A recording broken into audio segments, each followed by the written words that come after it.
As we approach the wild mallet, we do not know what to expect, as it is in its natural grazing. Oh, we getting pretty close. Look at, she's a beauty. Oh, she's a beauty. Oh, I can't believe she's letting us get this close. Oh, look at her. She's beautiful.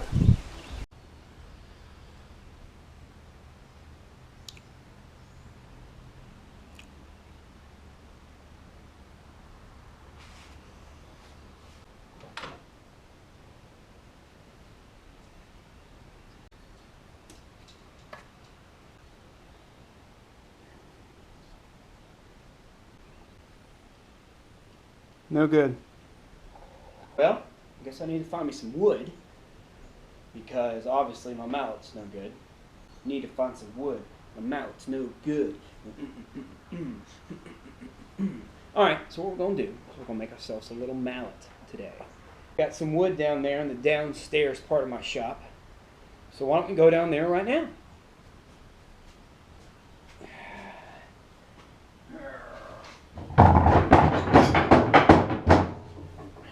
Get this latch over there.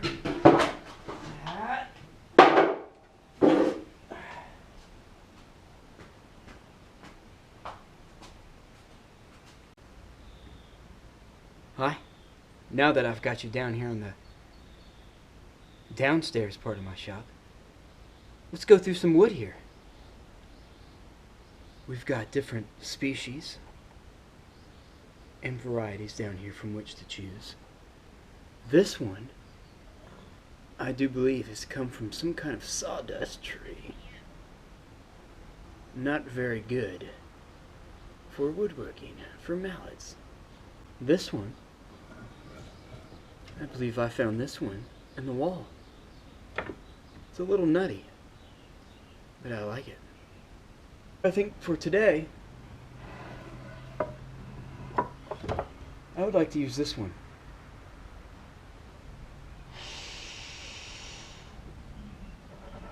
It smells a little bit like maple. I think we'll find just the amount of wood that we'll need for this in this little piece right here.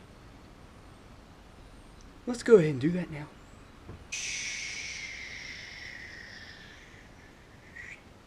I also have an elevator in the shop. It just helps not taking the steps so much. What if like I did this whole shot where it just showed the inbred cat? I think I'll do that. Alright, so now we've got our wood. Typically, I have a little bit of an idea in my head of what I want to do. So, I'll get my block of wood. I'll get what I want to make. If I have it, or if it's something that I have a picture of, I try to get some idea of how big I want it to be. So, with these mallets for whacking and what have you, you want to have ingrain right here, because that's what's whackity whack. Because that's going to take most of it, because those fibers can compress. They call it ingrain. Imagine the tree growing up like this. You would have your long grain, side grain, and then you would have your end grain. Your end grain they make cutting boards out of, anything that you would want to handle a lot of constant whackity whack. So what we're going to do is design our mallet around that I want to use this part here for kind of my mallet head. Remember, we're making it, so I can make it however big I want it. This one's a little, it's actually kind of, it's perfect. So what we'll do is we'll whack it off right there. So now we've got a head and another head. So now we're not going to get ahead of ourselves. Then I need to find some of this stocky for my hand dowel. This handle, I think I may, yeah, this is a one-piece handle.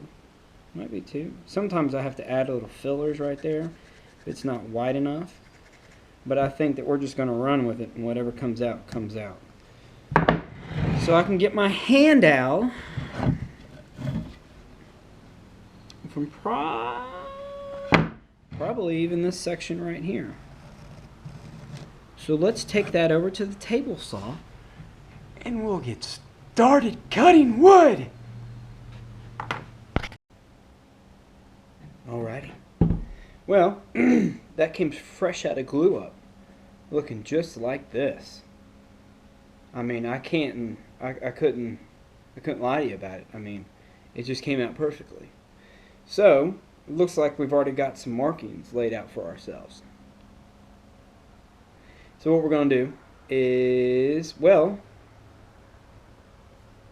I'm kind of going to achieve that right there, because that kind of looks good with that, maybe. I don't know, some visualization. It's not going to be that big, remember, because I'm going to have some, I don't know, some kind of something going on there. I don't know how big I want it. Oh, it might turn out a pretty good size. Pretty good. It's a wee bit bigger, about the same size handle. Alright, so looks like we got to get a through hole before we put that on the old lady poo. So the easiest way I know to do that is, alright, let's see if this will work. Let's get it in frame. Go. We should be able to.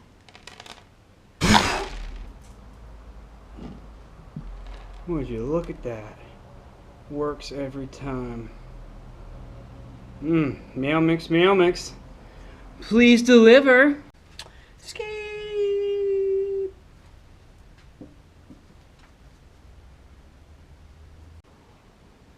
Hi, we're back. Let's take a look at what we got here. We got a wedge made from some walnut. Got our mallet, freshly turned. I think I'm going to do like I've got some red leather stain. It might look pretty good, but I want to put leather caps on the end. So what I might do is do the red leather caps and then burn it. I don't know. But, so we got our slot. I used the metal Harbor Freight bandsaw to cut that. I was doing it by hand. I was like, it's going to take way too long. So then I found like the most perfect piece of wood that was kind of already wedged shaped. That's about as big as long as it'll go in this hole, which that does not. So let's just sand that really quickly. The next step, I guess, is to see. Now I've put them in this way, like long ways, and I ended up splitting my head.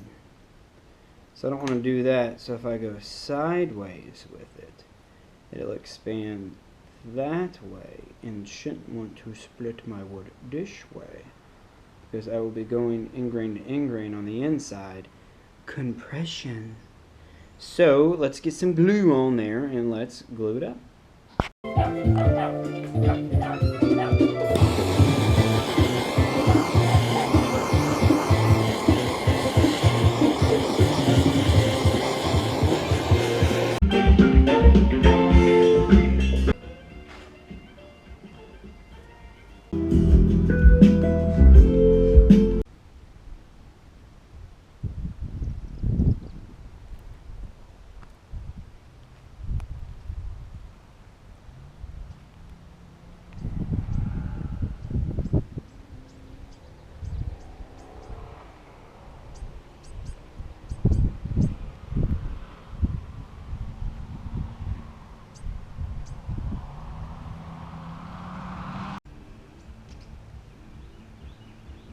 Hi.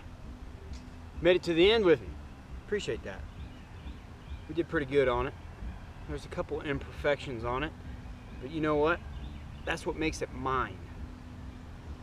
When you make something, you make it yours. You put your touch on it. You put your heart into it. You make it a part of you.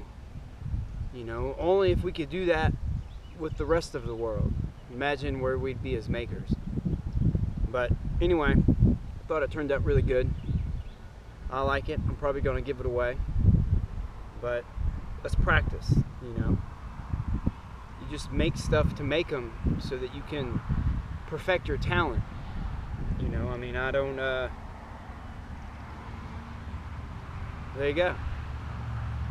It is what it is. Thanks for watching.